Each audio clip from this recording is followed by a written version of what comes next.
નમસ્કાર મિત્રો, અત્યારના સૌથી મોટા અને અગત્યના સમાચારમાં સૌપ્રથમ વાત કરીશું ચાંદીપુરા વાયરસના કેસનો આંકડો 100 ને પાર પહોંચી ગયો છે। ગુજરાતમાં શંકાસ્પદ ચાંદીપુરા વાયરસના કેસનો આંકડો 100 ને પાર થઈ ગયો છે। સામે આવેલી માહિતી અનુસાર અત્યાર સુધીમાં 38 દર્દીઓના મોત થયા છે। વાયરસને લઈને રાજ્યભરમાં 24,882 ઘરોમાં સર્વેલન્સની કામગીરી હાથ ધરવામાં આવી છે। રાજ્યમાં 4,16,715 ઘરોમાં દવા અને પાવડરનો છંટકાવ કરાયો છે, જ્યારે 62,270 ઘરોમાં સ્પ્રેઇંગ કરવાની કામગીરી હાથ ધરવામાં આવી છે। મિત્રો, અન્ય મહત્વના સમાચારની વાત કરીએ તો અમદાવાદમાં મેઘમહેર જોવા મળી હતી। વાતાવરણ પણ ઠંડુગાર બન્યું હતું। અમદાવાદ શહેરમાં રાત્રિના સમયથી જ વરસાદી માહોલ જોવા મળ્યો હતો। સતત વરસી રહેલા વરસાદના પગલે વાતાવરણમાં ઠંડક પ્રસરી છે અને ભારે બફારાથી કંટાળેલા લોકોમાં આનંદની લાગણી છવાઈ ગઈ છે। તો બીજી બાજુ હવામાન વિભાગે આગામી 3 દિવસ ઘણા જિલ્લાઓમાં રેડ એલર્ટ આપ્યું છે। ત્યારે સુરતમાં ફરી એકવાર ધોધમાર વરસાદ શરૂ થતાં રોડ અને ખેતરો બેટમાં ફેરવાઈ ગયા છે। લોકોના ઘરોમાં પણ પાણી ફરી વળ્યા છે। મિત્રો, અન્ય મહત્વના સમાચારની વાત કરીએ તો ખંભાળિયામાં મકાન ધરાશાયી થતાં એક મહિલા સહિત 2ના મોત થયા છે। દ્વારકાના ખંભાળિયા ખાતે મકાન ધરાશાયી થયા હોય તેવી ઘટના સામે આવી છે। મકાન ધરાશાયી થતાં કુલ 8 લોકો કાટમાળમાં દટાયા હોવાની વિગતો સામે આવી છે। ઘટનાની જાણ થયા બાદ એનડીઆરએફની ટીમ દ્વારા રેસ્ક્યુ ઓપરેશન શરૂ કરવામાં આવ્યું છે। ઘટનામાં 2 મહિલાના મોત થયા છે। એનડીઆરએફની ટીમે રેસ્ક્યુ દરમિયાન 2 મૃતદેહ બહાર કાઢ્યા છે, જ્યારે 17 વર્ષની પાયલ કણજારિયાની શોધખોળ હાથ ધરાઈ છે। મિત્રો, અન્ય મહત્વના સમાચારની વાત કરીએ તો નવસારીમાં મેઘતાંડવ, લો લેવલ બ્રિજ પાણીમાં ગરકાવ થઈ ગયો છે। હવામાન વિભાગે કરેલી આગાહી પ્રમાણે દક્ષિણ ગુજરાતમાં છેલ્લા 3 દિવસથી મેઘતાંડવ જોવા મળી રહ્યું છે। ભારે વરસાદના પગલે નદીનું જળસ્તર વધ્યું છે। નદીઓમાં જળસ્તર વધતા તેના પર આવેલો લો લેવલ બ્રિજ ગરકાવ થઈ ગયો છે। લો લેવલ બ્રિજ પાણીમાં ગરકાવ થતાં અનેક લોકોને ભારે મુશ્કેલીઓ વેઠવી પડી છે। ઉપરવાસમાં વરસી રહેલા વરસાદના કારણે તેની સીધી અસર નદીઓ ઉપર જોવા મળી રહી છે। મિત્રો, અન્ય મહત્વના સમાચારની વાત કરીએ તો કુંભારિયામાં રસ્તાઓ પર બોટ ફરતી જોવા મળી છે। શાળાઓમાં રજા જાહેર કરવામાં આવી છે। સુરતમાં પડેલા અંડાધાર વરસાદના પગલે લોકોને મુશ્કેલી ભોગવવાનો વારો આવ્યો છે। તો કુંભારિયામાં રસ્તાઓ ઉપર નદીઓ વહેતી હોય તેવા માહોલ સર્જાયો છે। ભારે વરસાદથી સીમાડા ખાડી ઓવરફ્લો થઈ ગઈ છે અને પાણી લોકોના ઘરોમાં પ્રવેશી રહ્યું છે।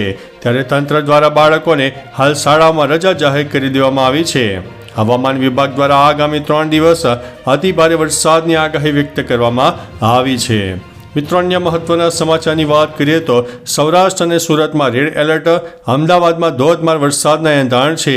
રાજ્યમાં હવામાન વિભાગ દ્વારા સૌરાષ્ટ્ર અને દક્ષિણ ગુજરાતમાં ભારેથી અતિભારે વરસાદની આગાહી વ્યક્ત કરવામાં આવી છે, જેને લઈને તંત્ર એલર્ટ જોવા મળી રહ્યું છે।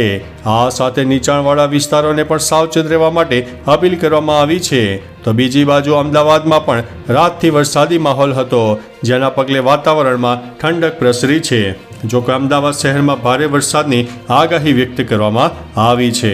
મિત્રો, અન્ય મહત્વના સમાચારની વાત કરીએ તો 2 સિસ્ટમ સક્રિય, ગુજરાતને ગમરોળશે મેઘરાજા।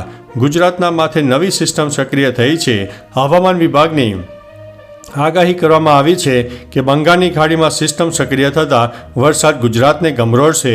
સુરેન્દ્રનગર, મોરબી અને દક્ષિણ ગુજરાતના જિલ્લામાં ભારે વરસાદની શક્યતા છે। મધ્ય ગુજરાતમાં પણ આગામી 3 દિવસ ભારેથી અતિભારે વરસાદની શક્યતા છે। સૌરાષ્ટ્રમાં ફરી એકવાર અતિભારે વરસાદની શક્યતા છે। મિત્રો, અન્ય મહત્વના સમાચારની વાત કરીએ તો મોજ ડેમના 20 દરવાજા ખોલાયા છે। કોઝવે પાણીમાં ગરકાવ થઈ ગયો છે। રાજકોટના ગઢાળા ગામ પાસે આવેલો કોઝવે પાણીમાં ગરકાવ થઈ ગયો છે। મોજ ડેમના 20 દરવાજા ખોલતા કોઝવે પર પાણી ફરી વળ્યું છે।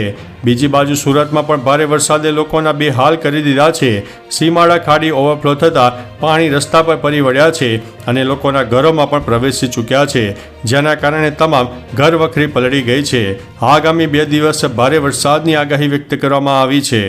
મિત્રો, અન્ય મહત્વના સમાચારની વાત કરીએ તો બંગાળની સિસ્ટમ ગુજરાતમાં ભૂકા બોલાવશે, અંબાલાલ પટેલે કરી છે આગાહી।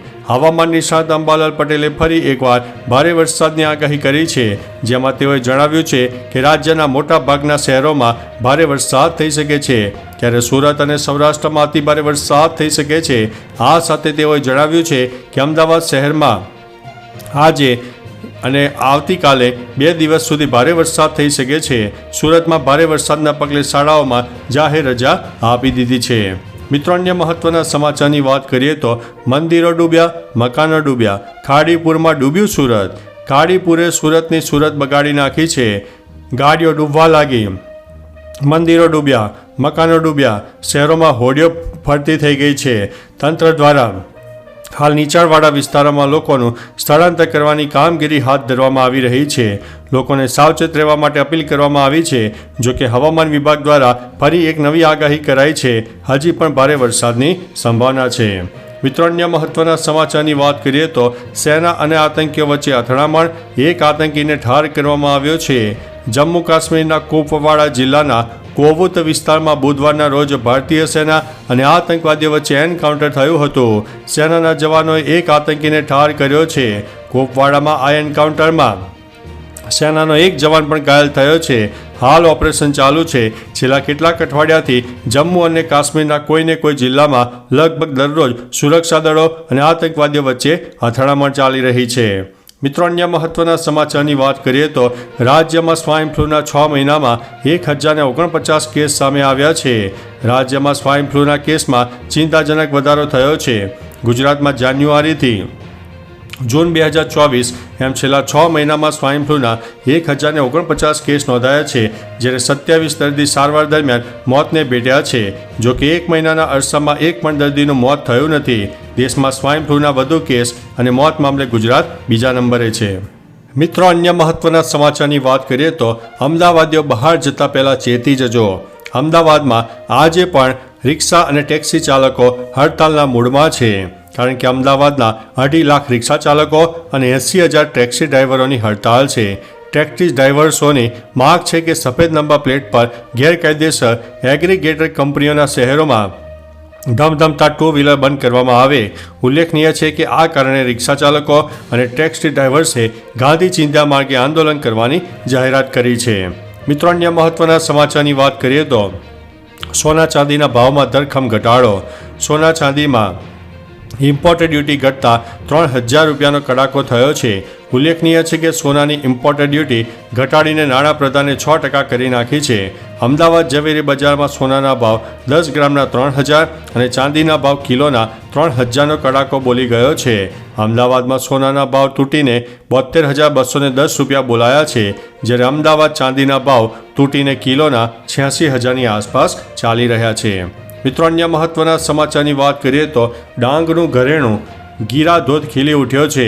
રાજ્યમાં હાલ વરસાદી માહોલ છે, ત્યારે કુદરતનો ખોળો કહેવાતા ડાંગમાં ભારે વરસાદના કારણે નદીઓમાં નવા નીરની આવક શરૂ થઈ છે। ડાંગ જિલ્લાના વઘઈ નજીક આવેલા ગીરા ધોધ 16 કળાએ ખીલી ઉઠ્યો છે। વરસાદથી અંબિકા નદી ઉપર આવેલા ગીરા ધોધનો સુંદર નજારો જોવા માટે લોકો પણ આવી રહ્યા છે। ગીરા ધોધ વઘઈ શહેરથી 5 કિલોમીટર દૂર સાપુતારા રોડ ઉપર આવેલો છે। મિત્રો, અન્ય મહત્વના સમાચારની વાત કરીએ તો ભરૂચમાં નીચાણવાળા વિસ્તારોમાં પાણી ભરાઈ ગયા છે। ભરૂચમાં ભારે વરસાદને કારણે ફોરજા 4 રસ્તા પર પાણી ફરી વળ્યા હતા। વહેલી સવારે પડેલા વરસાદથી જળબંબાકારની પરિસ્થિતિ સર્જાઈ ગઈ હતી। 4 રસ્તાના મુખ્ય માર્ગ ઉપર વરસાદી પાણીથી દુકાનદારોને ભારે નુકસાન થયું છે। નીચાણવાળા વિસ્તારમાં પાણી ભરાઈ જતા લોકોને ભારે હાલાકીનો સામનો કરવો પડી રહ્યો છે। ભરૂચ જિલ્લામાં હજુ પણ એલર્ટ આપી દેવામાં આવ્યું છે। તો ચાલો મિત્રો, ફરીથી દેશ અને દુનિયાના સુપરફાસ્ટ સમાચાર લઈને મળતા રહીશો। ત્યાં સુધી અમને રજા આપશો। નમસ્તે।